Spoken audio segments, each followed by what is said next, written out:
Good evening and welcome to episode 3 of Spooky Town Tales. I'm your host again, Morgan, and I'm here with my special guest for the third week in a row.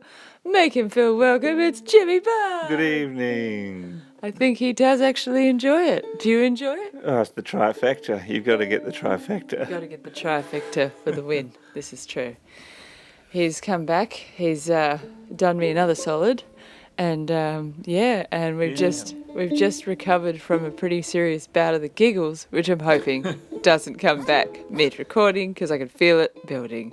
But I'll try and stay serious enough to deliver some terrifying tales, which is the theme of this evening's episode. Yep, pull it together. I've got to pull it together. So I'll be featuring an array of stories, no particular theme this evening, just ones that I have found particularly alarming. So, I don't lose sleep over much. I really don't. Jimmy can vouch for that. I used to watch ghost shows to relax. To calm down, as it were. Yeah. Load of crap in my books. Load of crap. Jimmy thinks it's a load of crap for him, but he's seen the results. It would calm me down. Scary movies are like my switch off, I suppose you could call it. So I've seen a lot of them, and it takes an awful lot to rattle me enough to struggle to go to sleep. And a couple of these, they really did have me checking the doors and the windows. One in particular, which I'm going to just put it out there, straight out there, is the scariest story I've ever heard. It's a big call. You've had a lot of scary stories. This one for me, just everything about it, it's just that nothing's going to top it. I don't think I'll ever hear one. I mean, I know it's a big call, and it's early in the series to be calling it, but this one, it rattled me. Yeah. It did. It really did. So look forward to that one. I'm not going to start with that one. I'm just going to sneak up on you with it from behind the bushes. Slap you with it. So, are you ready, folks? Sit down, get comfy, turn out the lights, pour yourselves a drink, and you know what to do. Prepare to be spooked. So this evening, I'm actually going to start the show with a UFO story. And this one comes from my dear mama, Zanti. Yes, that's her name, Zanti. Of course my mother's name is Zanti. Now she told me this story this morning. Are you finished rummaging on the bed? Just move myself. He's just pulling circles like a dog does, getting comfy. Okay. We're actually on the now bed that the recording this evening. I'll get back to the story. You're comfy So, and this story occurred to my mum when she was a newlywed, and her and my dad had just had their first child, my dear sister Amber, and they were renting a house in Gooseberry Hill. And for those of you that don't know where Gooseberry Hill is, it's up in the hills outside of Perth, Western Australia.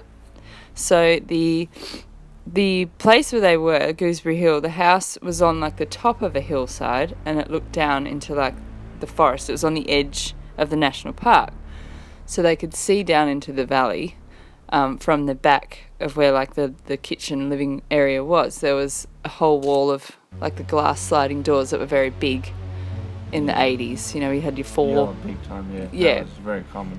Lots of glass, lots of windows because of the views as well. Yep. So this was where they'd moved, and my sister was still a baby. And this particular evening, Mum and Dad had gone to bed. Amber was asleep in her cot, and then she'd woken up needing a feed. And so, another thing to mention, the zigzag is very close to where this house was in Gooseberry Hill. Right. And the zigzag is a section of road up in the Lesmurdy kind of area, and it's renowned. It's where people go to look for UFOs. Right. They're a constant, if you go there more often than not, you were definitely going to see something. It's where your dad used to rally up. It's where Dad used to rally. Where he flipped great grannies. No, I don't think that was that particular. Or was it? I don't know. Yeah. I know that my dad flipped to Used to be a good rally track out there. Yeah. But he borrowed my great granny's beetle. Was it a beetle? Yeah, beetle. And it fell over. It fell over. Had a bit of a stack. Some are up there, but yes, the zigzag is where young hoons in the 70s would take their rides. Also, go to park. Good spot to park with your lady. And also, great spot to spot UFOs. Yeah. It was a common thing that you did in the 70s and the 80s. All around great area. It's a good spot. A good spot. Hence, Mum and Dad had to live close to the action, so they'd rented a house in Gooseberry Hill. So back to the story. So this particular night, she gets up to feed Amber, and she goes to the fridge because she can hear this, a really loud humming noise, and she's thinking, great, the fridge is crapping out. Young couple. Mm-hmm. These sorts of things are catastrophic, as we know. Yeah. When your fridge dies and you're a young couple with a baby, it's a pain in the ass. So she gets up, she walks through into this kitchen area that has all this glass, and she goes to the fridge, and she's put her ear on the fridge, and she's like, okay, where is this humming coming from? Because it wasn't from the fridge. The fridge was normal. But it was still this loud, horrible, vibraty hum. And so she's like, what the shit is that? But she turns around from the fridge because she's feeling freaked out because it's getting very loud. And as she turns to look out the window, out to where the noise is coming from, because she's realised it's coming from outside, she can see in the valley an elongated egg-shaped thing just hovering and floating through the valley. And it was semi-illuminated. She said she could see to the point that she could see little window bits on it. Whoa. So it was like a plane, but she was like, what the hell kind of plane is this? And why is it so low? It's going to crash. And it was going as slow as a hot air balloon, just super slow, just going across the valley. Whoa. So she's freaking out. She's proper freaking out. Going, you know what happens? Yeah. You start heavy breathing. Yeah. She's freaking out. She's got to feed the baby. The baby's crying. She's oh my God. So she's freaking out, and then so she thinks, instant reaction, turn the light on. Now, me being me, having lived in Girraween, or near Girraween, we know that's the biggest mistake to make. If there's someone or something outside, you leave the light off. You have the upper hand, so you can see them, but they can't see you. Yep. So not knowing what the hell was going on, she flew off pure instinct, flicked the light on. Big mistake, because then this thing stops, sharply turns, and starts moving towards the house. Whoa. And then this massively bright light starts sort of swirling around whatever the frig this thing is. So Mum runs to the bedroom with Amber. She'd grabbed Amber en route. Jumps in the bed with Dad, wakes him up, and, Steve! And Dad being, what the bloody hell's going on? And wakes him up. He sees this light coming through the bedroom window, sweeping in big waves, round and round in the bedroom. So Dad's like, Jesus Christ. And Mum's like, is it a helicopter? What is it? So he gets up saying, it's probably just a bloody helicopter, Auntie. Yeah. He looks out the window, says nothing, hops into bed, rolls over, and says, just go to sleep. And so Mum knows he's seen it. He's admitted to seeing it. He's got up to look at this thing and pretended he hasn't seen it. He's Completely freaked out. That's his reaction. Yeah. Just no. Not real. Yeah. So Whoa. he hops into bed. Next morning, denies the whole thing. The end. The end. This is the story. This is the story of my poor mum's poor mum's life, because that's my dad's coping mechanism. He's very Victorian. He's like, nope. Wow, wait. Yeah. I hadn't heard that one before. Yeah. That's pretty crazy. It's really crazy. So I'm not surprised because of where it was. Yeah. And I've heard countless stories from the Les Murdy zigzag area. Yeah. Of sightings. But Dad had a UFO story he told us all several times when I grew up. If you ask him about it now, it never happened. Another one forgotten, lost to the winds of time. Yeah, because Dad used to work up north in the bush. Yeah. And he had a little, what are they called? Wild boar called Grunt. It was a baby. That was like the mascot. He had a pet wild boar. But up there, they all saw some weird stuff. Yeah. And he told us about it, but now he denies it ever happened. What happened up there? They saw a craft. Yeah. Multiple people saw it. Yeah. Yeah, they saw it, and they saw it land, and they saw weird lights. Yeah. Not the kind of person I would question. He wouldn't. Yes, if he was. Yeah. You would never just kind of go, nah, that's. This is why we're all like, what? Yeah, as you would. Yeah. But now he's sort of blocked it out of his head. Yeah. I will ask him again, though, folks. I'll try and get the story out of him. That sounds pretty crazy. Yeah. Yeah, so that was a pretty cool story. Thanks, Mum. Thanks for sharing your creepy UFO story with me. Now, when I was little, and I blame it on the X-Files, which I'm now reliving and making Jimmy relive, in case you haven't noticed, X-Files is on Vice every weeknight, guys. Get on it. Tonight, Jimmy got to see the Eugene Toombs episode, which was my most scary episode. Like, freaked me out. I can see how it would freak you out as a kid. Not too bad now. Not too bad now, because the graphics terrible, and his contacts didn't fit properly, all that stuff. But as a little kid. Yeah. But for me, it was like, it was the alien thing that I used to be terrified I was going to get abducted by aliens because of the X-Files. Yeah. Yeah. So thanks for that story, Mum. I'm going to... hopefully I don't just slip back into wanting... I wanted Dad to put steel big shutters on the windows. Yeah. I was so convinced. Yeah. Tinfoil hats. Now, on tinfoil hats. They work, okay? Don't question them. So, on creepy things, I'm going to slip this one out of the bushes for you right now, because I can't wait. Because it's just too good, and if I don't get it over and done with, I might chicken out. So I caught up with a mate of mine last week, and I rode my bike to his house through waist-deep fog, misty, scary as shit fog, in between showers, to collect you guys these fabulous stories. So shout out to Will. Thank you for the scariest story I've ever heard. Are you ready, guys? Are you ready? I'm not quite, but go for it. You're just going to have to be. Okay. So this happened a few years ago. Now, this is 100% true. This is not made up. It is not paranormal. But, yeah, it's going to freak you the hell out. I have a friend who was from Melbourne and was dating a guy in Perth. They had flown over to Melbourne to see her family, and the parents had gone out for the night, leaving my friend and her boyfriend in charge of her baby brother. He was upstairs asleep in his cot when the parents went out, and they were downstairs watching TV. All of a sudden, the little boy jumped up and started crying and screaming. So they got up, went upstairs and tried to settle him. They calmed him down and lay him back in his cot, and eventually he went back to sleep. They went back downstairs, only to find 5 minutes later, the little boy had woken up, hysterical again. When they get upstairs to his room, this time he's standing up at the edge of the cot, crying and pointing at his teddies in the back corner of the room. There was a massive stack of teddies that took up the whole corner of his bedroom.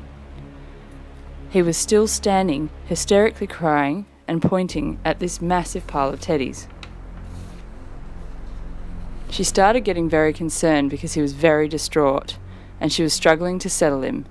Finally, though, they calmed him once again, got him back to sleep, and went back downstairs.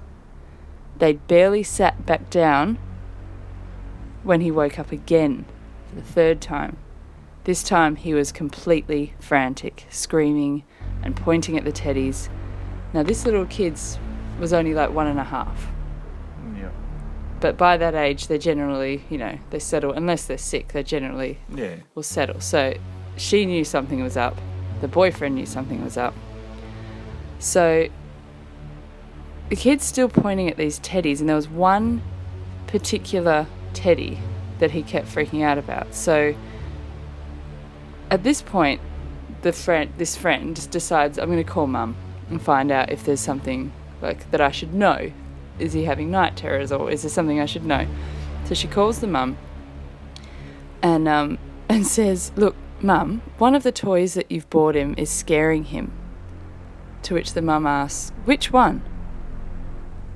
And then she replies, the big life-size clown one. Then Mum responds, what? I don't have a life-size clown teddy. She grabbed the boy and ran downstairs and called the police.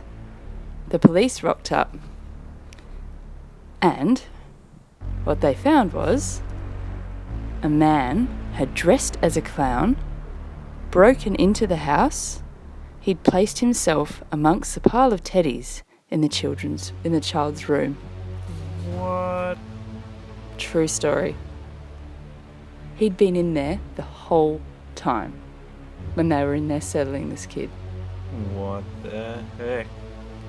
And they found out this particular man is a convicted pedophile. Now What the hell? how man? would that make you feel? Now, if you can tell me a freakier story than that, go ahead. I challenge you. Send it in. That is insanity. Yeah. Now, I'm sorry to start the program with this because the rest of the stories And probably bang, there it they're is. not going to compare. I might as well retire. But I had to do it. I had to tell it. Wow. I got nothing. Sometimes people are more freaky than the paranormal. Yeah. No, I'll second that. Now, if you've got freaky stories about freaky people, send them in. I'm not specific to paranormal. Freaky people. Freaky people. We likes the freaky people. So thank you, Will, for telling me that story, especially when I had to ride my bike home at 10 o'clock at night through the dark streets of Donnybrook with streetlight interference phenomena, knowing if I got under a streetlight, the one of 3 in town, There's only 2 down that road. oh God, no, I think there's only 2, there was a high chance they'd go out. So thank you. And yes, this big diaper baby probably checked the doors and windows about 8 times, and I set a trap near the one window that was cracked a little bit because the fire was on. I put tea light candles on top of a pillow and then put a bit of wood underneath so that if anyone moved the curtain, they'd fall and smash and wake me up. And then I was going to lay the smack down. So yes, big time rattled me with that one. Thank you, Will. Good one. We've got a few more of his, or at least one more of his this evening. He has had some pretty freaky things. He's got some stories, I'll tell you that much. Bloody hell. All right. So how are we going to follow from I don't know. Just move on to something else because that's too much. It's too much. It's too much. One thing that Will and I did talk about were Wadachis. Mm. Have you heard about Wadachis? No. Wadachis are an Aboriginal folklore little creature, little cheeky buggers, as my mate Joel says, that wreak havoc on you, and they tend to attach themselves to an individual. Yeah, And so the story goes is that they're passed down through families. So someone can assign a Wadachi to somebody. okay. Yeah, it's pretty cool. But basically, they're a little hairy creature with a little tail and they have red eyes, and usually just before someone will see one, or when you know one's around, you get this smell of like wet leaves and like almost like creek beddy kind of smell mixed with sort of a wet animal kind of stink. So wet that's dog. Wet dog wet kind of. Yeah, that's the smell that's associated with it. From what I've heard, it's more humorous stories as opposed to scary with these little buggers. Yeah. But I mean, if you saw something with glowing red eyes that was hairy that'd probably freak you out a little bit. Not too bad if it's mischievous though. Generally, you'd still be pretty freaked out. You'd be freaked out, but you could pass that off not too badly. Yeah. Yep. Unlike the. I'm just going to recommend, if you want a good scare, to jump on the Yowie Hunters site, yowiehunters.com.au, I think it is. I will put it in the description of this episode on the Facebook page to find it. Mm-hmm. Have a look at the Boyup Brook sighting, because... I'll have to have a look. I haven't seen that one yet. Yeah, I can't read it out on my show because it is copyright to the Yowie Hunters, but... jump on the website and have a read because it is freaky. Yeah. Yep. And that occurred to a bunch of people driving back from Boyup Brook Country Music Festival. It was like 1 a.m. Yeah. Down that back road. Yeah. That's a pretty windy road down through there. Yeah. Pretty isolated. Yep. But it's the description of this thing that just got me... Just a bit too much. It's too much. Yep. It's like straight out of a horror movie. So jump on there and have a look at that one. I'm going to go into more of... Wadachis. That was another thing that I'm like, it's a damp night. Everything smells like swamp and wet dog. I'm riding my 70s cruiser bike down the streets going, holy shit, I'm going to get attacked by a Wadachi or a clown. Oh no, something gross. Yep. So thanks again for that, Will. I've also caught up with a lovely lady who is from the Coven down here, and she gave me some pretty cool insight into the witches of the Southwest. There's actually witches pretty much everywhere. Really? So it seems. Yeah, there's little groups all over the place. Yeah. They're pretty well organised and managed. They're not they're just, just like you and me. Have a life choice they've made. A life choice. It's their religion, so it's their lifestyle. Yep. It's sort of made me a little bit less sort of frightened of the concept, especially when I explained the cave witch thing to her. She says, well, that makes sense because we all generally will walk off into the wilderness and you'll find an isolated spot to practice. And it's... Oh, really? So the one from Margs is a little bit explained then? Yeah. Oh, I mean, it's still, to your everyday schmo, not to someone like me who's a total kook who thinks these things are wonderful and interesting. But it's still a stumbling across a bunch of women. Yeah, it would still freak you out. But let me assure you, having met this lovely lady, that they all seem to be quite lovely people. Just they're doing their thing, living their lives the way they want. Yeah, so it's more of a lifestyle thing. But I will go into more of that. She's given me some interesting information. But one thing she did lead me down was a documentary that she featured in the 80s. And in that documentary, I've discovered who I had no idea about her. And I feel foolish that I had no idea about this artist until now because of all the people I should know about her. Yeah.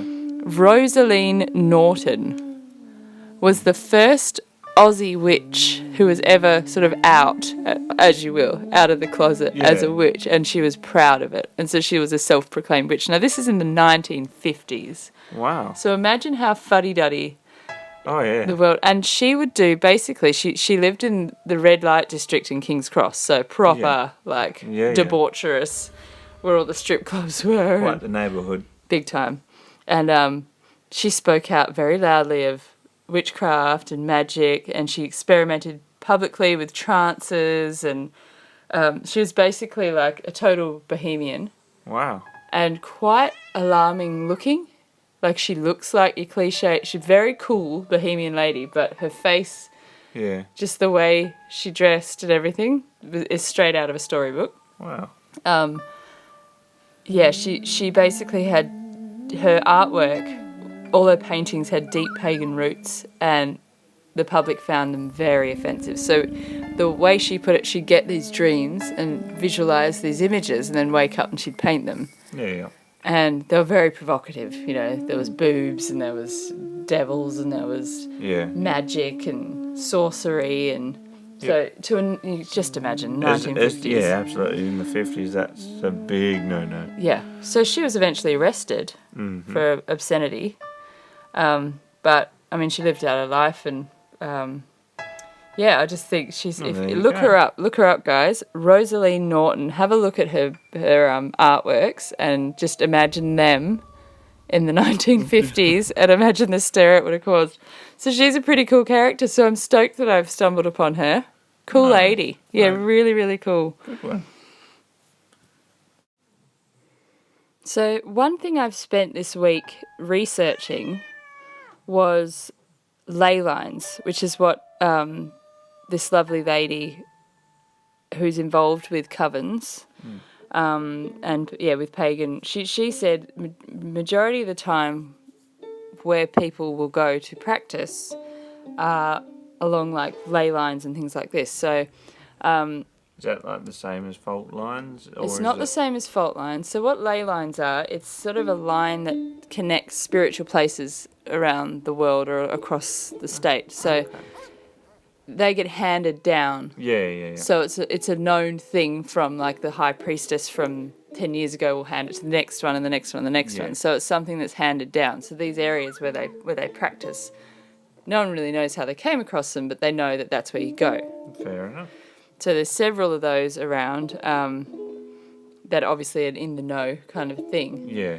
But Will was telling me that there's a spot he's going to go to with a friend who came across it one day when he was just off for a drive and went for a bit of a walk. And there's a section of forest down in the Greenbushes area. Again, down in Greenbushes. Yeah. But I mean, what are they mining there? I'm pretty sure that's lithium. So I kind of think, me being me, trying to think science, geography, he's found a section in the woods or in the bush that all the trees and the plants grow outwards, and to the point that it's almost as if there is a force pulling these branches to spiral, like in curls. Really? In trees that otherwise wouldn't grow like that. So there's branches, there's a lot of deadfalls that are hanging almost as if they've been put there, like they all match up. Yeah. Yeah, like in patterns. There's weird markings on rocks that look sort of repetitious pattern in spiraling on the rock, which, I mean, it could be explained with like an insect through time has edged its way as the stones formed or something. But it just looks too much like, for me, I can't help but think perhaps this is along some sort of energy line. Yeah. So what I've been doing is researching the geography and the way the state is formed, like what materials, what kind of foundation it's on, basically. Yeah. I've looked up magnetic field lines. Yeah. I've looked up the fault lines. Yeah. I've looked up the ley lines.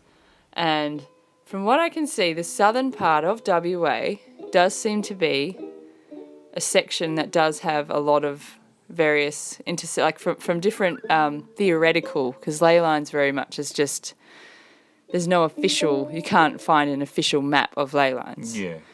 But the few that I've seen, the line that passes through Australia does cross through the southwest on about 3 of the ones I found. And I kind of thought, oh, that's interesting that it's come through WA, like straight through. And 2 of them went straight through Les Murdy. Really? Yeah, and down through like where Greenbushes the area would be. It's like straight through. Wow. So I found that quite interesting. The other thing I found was, most of the southwest up as far as like, I think it's like Geraldton, maybe a little bit higher, like Calberry. Yeah. Is Calberry higher up than Geraldton? Here, I'm showing my lack of knowledge of our own state. Northern knowledge, I'm a southerner. We're on like this weird... I'll go into this more and I'll show off with all the terminology. Right. But it's like a shield. They call it a shield. Yeah. The type of rock that's there. It's like a crust, a big, solid crust. Yeah. So it's pretty safe and stable. It's like the best kind of there's not a lot of seismic activity. Yeah, yep. But it's developed, they're not 100% sure, there's 3 different theories as to how this particular type of crust forms. But I thought that's pretty cool. So I'll go more into that as well in future weeks, because I think all these things may play a part in it, because they do say things like quartz and magnetic pull. I was looking at the magnetic maps and the pulls and the angles of how... Well, it's got to be something. I mean, magnets are, are a pretty intense thing as they are. They're pretty magical. They are very magical, and they're not really explained that well. No. So, for the whole Earth to be a magnet, that's, Yeah. it's, you've got to look at it in the big picture. Yeah. Yeah, so I can't help but think that maybe people have a heightened sensitivity to magnetic fields. Yeah. And, these various things. I know that I get affected by things. We've talked about EMF in one of the previous episodes, but regarding your natural existing magnetic pull, I think there must be areas where it's stronger. There'd have to be. And it maybe causes these weird things to happen. More so is what like you're saying, the shield could be made up from, or like the substance of what's underneath the Earth, because there is so many different properties to so many different stones that... It'd be interesting to see what the composition is of the majority of it. Yeah. Yeah, so we'll look into that, and hopefully we can sound pretty sciencey and fancy in a coming episode. Yeah, look out. Look out. Now, I have a nice... Well, it's sort of nice. It's actually kind of tragic as well. But this one's a ghost story, and this was sent in by the beautiful Joelle. This actually occurred to her dad in the UK, but she lives here. And I said, well, that 100% is possible. I'll take it. Because it's a really cool story. Yeah. So her dad, like mine, is a total skeptic, like 100%.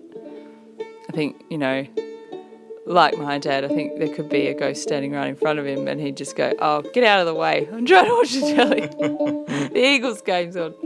Yeah, so same sort of deal, total mega skeptic. And he was working at a little place called the Sun Inn, which is in Chipping in Lancashire.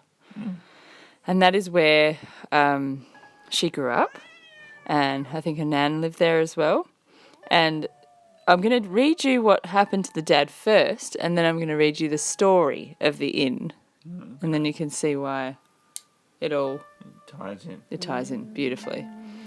So, my dad was in the bar collecting glasses after the pub had closed. He looked up and saw a woman walking up the stairs. He called out, thinking it was his work colleague. Then she didn't turn or respond. Having called out again to no avail, his colleague then entered the room from the opposite side of the pub to where the stairs were. Whoa.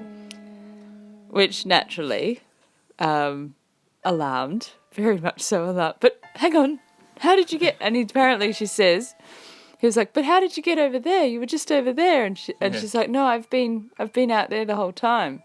And so then he was like, ah, because up until now he was like, oh, it's all codswallop, there's no such thing as ghosts. But what I find so funny is that this being his first proper experience, and this experience has occurred in this exact pub by multiple people. Yeah. It's a common thing. She's got a name. They see her that often. Her name's Lizzie Dean. Yeah. She was a scullery maid in 1835. She killed herself upstairs in the attic. Wow. Hung herself. Absolutely tragic. And as the story goes, when she was 19, she'd met this, like a well-to-do fellow. Yeah. Who, being an asshole, schmoozed her, told her he'd marry her, lied, so that she'd sleep with him. Right. The oldest trick in the book. So she gives herself to him. Right. And then the day they're supposed to be married, because he's already said, oh, I've cancelled my engagement to her friend because she'd fallen in love with him. He lied, And the day they were supposed to get married, she looked out the window and saw him marrying her best friend. Wow. Right in front of where she worked. No remorse whatsoever. Wow. So, poor Lizzie, heartbroken, Poor Lizzie. goes upstairs, takes her own life, while watching, like, the window. There's a window from where she did it. You can see straight out to where she would have been watching them come out of the church when it happened. Wow. Yep. And there was a note in her hand that pretty much lay a curse on the couple, on their children. Oh. Yep. So she just, let me see if I've written it down. So she lay this curse upon the couple's children and requested to be buried on the path that next to the path as you walk into the church, so that they would have to be reminded and feel the guilt of what they did. Whoa. Which they did. They followed through. Fair enough. Yep. So it's not only Joelle's dad that's seen Lizzie, as I said before. So apparently regularly people will claim they've passed her on the stairs. So they'll walk straight past us, hello, thinking she's dressed up. It's really there. Every single time someone sees her, they ask, oh, who was the beautiful girl in the period clothing? So they think that she's, it's so similar to the story we talked about last week, With where the children. She's so solid and real, people think she's there. Yeah. So cool. So multiple people have seen her on the stairs, passing by. Apparently they say hi to her. People have interacted with her. It's just Lizzie. It's just Lizzie. Yeah. To the point a bloke from Edinburgh even opened the door, held the door for her. And he walks in and says, oh, who was that beautiful girl? And, where's the show? Exactly like the children's story. So isn't that wild? That's pretty cool. So she's that solid and regularly seen. And, so this particular pub Joelle used to go to over 20 years ago, because her nana, lived around the corner, and they'd all go to the pub for the cooked Sunday lunch.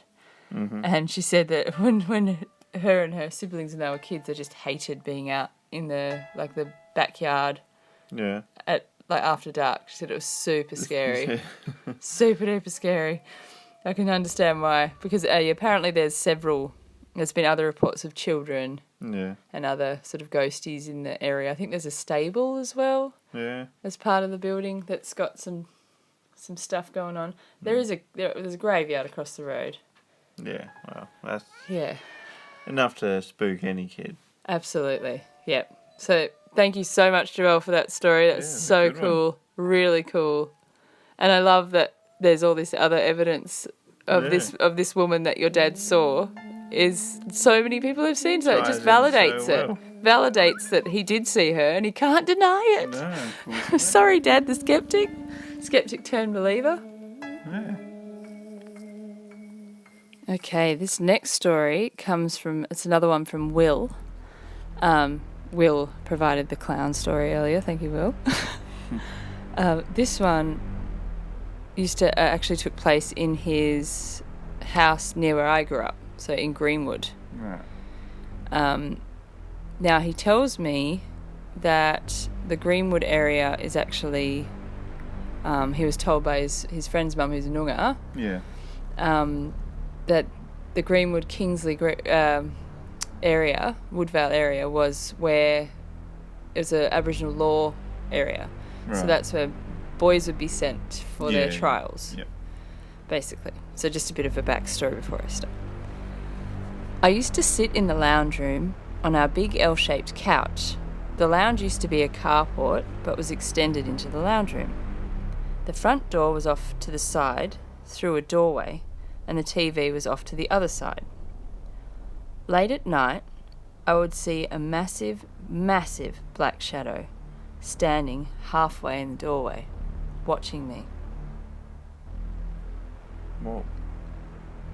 It would stare at me, not sure what I was, and I wasn't sure what it was.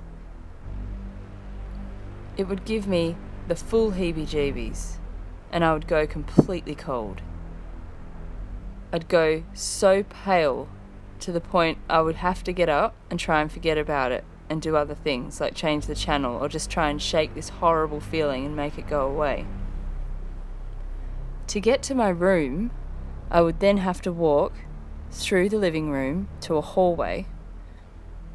My room was at the very end of that hallway.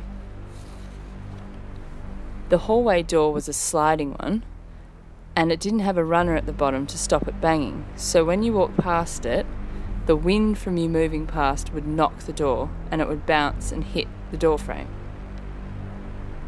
On the night I saw the shadow man, when I would go to my room, the hall door would bounce again as if someone was walking right behind me. So as he would get to his room, so the door would bang when he would walk past it. He would have walked well past it, got to his room at the end of the hall, he'd hear the door bang again like someone was walking behind him. Whoa. Yeah, so this happened the nights he would see this shadow.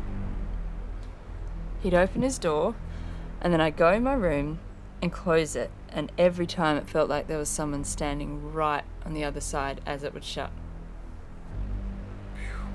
Yeah. Yeah. Now, his friend's mum, who's Noongar, he mentioned it to this big thing to her. Yep. And she explained that yes, this is an area that it's the men's place where the boys would be sent to be tested, and it usually lasts about 2 weeks. Yeah. If they didn't survive it, then they go back to the starting place. Okay. So that's what the Greenwood Kingsley area was used for before white settlement. Yeah. She said the best thing to do is start a fire in your backyard, preferably with something rubber in it, so it generates a lot of thick smoke, smelly thick smoke, and then open up the windows and smoke it out. So much like sage is used, that comes from your Native American culture where white sage is used to get rid of evil spirits. She reckons, a backyard fire, and then you put something noxious in it that creates thick. That's why she said rubber, because it creates like a thick smoke. And then you smoke out this thing. So coincidentally, around the time that one of this particular occasions where he'd seen this scary big black shadow, his neighbours were having a bonfire. They'd been tidying up the yard, and so they had the big stacked up bonfire. And they were burning it, and they were burning all kinds of stuff on it. So it was big, smoky, gross bonfire. So he took advantage of that and opened up all the windows and got the smoke to pour through the house. After that, he never saw him again. Wow. He was gone. So it worked. His mum did crack the shits, though. Oh, of course. Mrs. Brown. She cracked the shit. She's like, hey. As you would. Come on, mate. I mean, I'd be pretty pissed off if one of our kids is like, Dave's having a bonfire. Let's open all the windows and doors. And then let alone having to explain, it's to get rid of the shadow man, Mum. Yeah. I would love to have been a fly on the wall with that conversation, Will. I would love to have seen your mum's reaction. Yeah. Oh, dear. So that's a pretty cool story. Yeah, a good one. Another one, Tyke. So we've got all these legends here in Australia that so many I'm finding out about I had no idea about. No, not at all. So many cool ones. Now, he has an even more terrifying story that occurred down here. So he's moved down from Perth as well. He's had a lot. Again, he's like me. He attracts creepy stuff. Yeah. Creepy stuff. I've known him since high school, and yes, he's another one. He is of Viking descent, so I do put it down to that. It's that weird old world thing. Yeah. And me being a ranger, we just naturally, people already assume we're daywalker, vampire, soul stealers. Yeah. Yeah, we've already got that stigma. yeah, I do. Yeah. Yep. So I'm going to read you his story called The Torso. It just sounds gross already. When I lived in Dalyellup, I would wake up at night to some noise of something coming down the hall. It would get closer and closer, and then I would see it in the corner of the room. This thing. It was a massive blob of a thing, and as it got closer I could see it was a torso with arms. It would start in the corner of the room and then drag itself along the floor towards the bed. Some nights it would climb up the bed. This also appeared during a bout of my sleep paralysis. So it started in a sleep paralysis state where he witnessed this and he could see his wife was still awake sitting on the edge of the bed getting herself ready for bed, and he could see this thing next to her coming up the bed. Well, that's worse. So this wasn't a one-off. He saw this thing not just in sleep paralysis. It became, when he'd go to bed at night, he'd know, he could hear it coming. And it just creeps me out. It creeps me out. So basically, as he describes it, is what you'd imagine if it was a 7-foot woman with no legs. Wow. Yeah. And it would drag itself along the floor.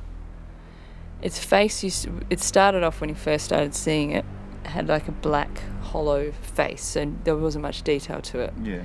And then it got braver, and it would get closer and closer, and he started to see more detail in the face, and it was like an obese woman with a lot of blemishes on her face.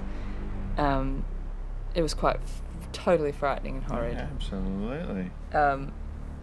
So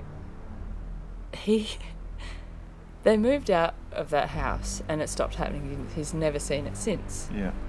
But he was watching a movie, and there was this witch woman in it. Oh, no. And this is a Japanese film, and it was based on an old Japanese urban legend. Yeah. This chills me, I hate it. So this thing is called a tuk-tuk. Oh. Now, the reason behind the name, the tuk-tuk, is that that's the sound its hands make on the floor as it rushes towards you. Ew. Tuk, tuk, tuk, tuk, tuk, tuk. Not cool. Pretty gross. That's gross, man. Yeah, so he's watching this movie, like reliving this horror that he had when he lived in this house. Like, it was a regular thing that he would see this thing. Yeah. And even freakier that he hears in this movie that it's a Japanese, like, spirit thing that purposely follows people and drives them to the point of insanity. That's the whole point of it. It's just to freak you the shit out. Wow. Yeah. Also, he mentioned that it made a horrible screeching noise, and it would breathe heavily. Like, make like a mouth breather noise, he said. So he'd sometimes wake up and just hear that kind of heavy breathing in his room, and that would wake him up, and then he'd obviously go, oh shit, it's back. Cool. Well, I'm not sleeping tonight. Yeah. Anyway. Awful. Friggin' awful. Anyway. Oh, thanks, Will, again, for freaking us out. It's one of those ones that you'd picture would be under your bed. Yeah. Like, yeah. No. Check under your bed tonight, folks. So I just sort of questioned him on that. Would you think maybe there'd been a Japanese family living in the house before you that might have brought something over with them? Who knows? Who knows? But yeah, try explaining that one. If anyone's got an explanation as to what that was, I'd like to hear it. Passing car. Passing car. Swamp gas. Swamp gas. Swamp gas. Swamp gases. Definitely swamp gases. Yep. Oh. I just want to point out the noise in the background. Just listen. That's just my dog, Ruby. She's snoring. It's not a ghost or a spectre or a torso or a Wadachi or a tut-tut or something. It's just my snory, sniffly old lady dog. And this is what I sleep with every night, plus Jimmy's snoring. What? I don't snore. You bloody do. I'm going to tell you a very quick story before we have to say goodbye because we are running out of time. But I just wanted to drop in a little personal one from where I grew up, another Kalamunda area. So those of you that are from that area, you'll know of the Mahogany Inn. Now, the Mahogany Inn is said to be haunted, but the story says it's haunted by Moondyne Joe. Right. But Moondyne Joe died in like a mental facility in Fremantle. So I don't really think he'd go back all the way to Mundaring to haunt it. That's a long way for a ghost to travel. I don't know how they travel, if there's secret portals or something. But there was also a ranger or something that maybe got killed there, the legend goes, or something. Because he was a bit of a cad, old Moon-Dyed Joe. But tell you what, we went to the Mahogany Inn when I was little and with all the family, because we used to go to Fred Jacoby Park for family get-togethers. That was the go-to place. We'd walk along the CYO kind of pipeline, dare each other to go over the bit that's really high, and if you fall off you will probably break your neck, but we used to do it every single time. And we'd constantly scare ourselves with stories of bunyips, and, you know, it was just one of those areas. It was super spooky, and then we'd all dare each other, obviously, let's go to the Mahogany Inn, you know, dare. Yeah. So we did, and we're going up the stairs, and the bastards have got mannequins set up in the rooms upstairs. So you walk up, you're already, like, waiting to see a ghost. And so we go in and I'm like, Jesus Christ, there's like a woman standing in a room. And I'm like, oh, it's just a mannequin. So we're all relaxed and we're like, oh, this is all garbage. We've not seen any ghosts. And then everyone starts walking down the stairs. And then I'm at the back and walking back down and go past this door. And I'm like, just eyeing out the corner of my eye, looking at this mannequin, because mannequins freak me out as it is. I always expect them to move. So I'm eyeing the mannequin, just glancing, and then I saw movement, so I turned to look, and there's a bloke standing right behind this mannequin. And I'm like, where did that mannequin come from? Yeah. And as I'm walking down, I'm like, I'm sure there wasn't one there before. I looked back into the room, and there was no man mannequin behind the lady. So it was there for like a split second. I was like, oh, that's a creepy man mannequin. Jesus Christ. Because I was like, where did that come from? Only to turn around and it was gone again. So that was pretty creepy. That's very creepy. I ran down those stairs. Yep. You were then the first one out of there. I was. I beat all the cousins. But I still remember thinking to myself, oh, it was just a mannequin. Stop being silly. You probably just like were past where you could see it. But I'm like, no, it was behind the lady and I can still see the lady. Yeah. So there you go. Mahogany Inn. Check it out. Check it out. And on that note, it's time to say goodnight again, folks. I'm sorry to completely ruin your sleep for the next couple of nights, but that's what we're here for. We're here to spook you. We're here to make you chat, give you things to talk about. Hopefully, and I'm sure it will, this episode's given you plenty to chat about. A big thank you to everyone whose stories were featured this evening. And if you have a spooky tale to send about absolutely anything, including people dressing up, as we've covered. And thanks for ruining my sleep for the week, Will. Yeah. Yep, you've wrecked it. It's gone. It's gone. But yes, please send me your stories. And I'm happy to say that I have set up a Podbean account, which I will be sending, putting the link on the Facebook page. So those podcast savvy people will now be able to download the episodes and listen to them later on. So you'll be able to listen to me anywhere. You'll be able to listen to my sultry sounds anywhere you are. Technology. So on that note, have a glorious evening. Apologies again for ruining your sleep. This is Morgan. And Jamie. And Ruby, the snoring dog. Let me just get a little closer.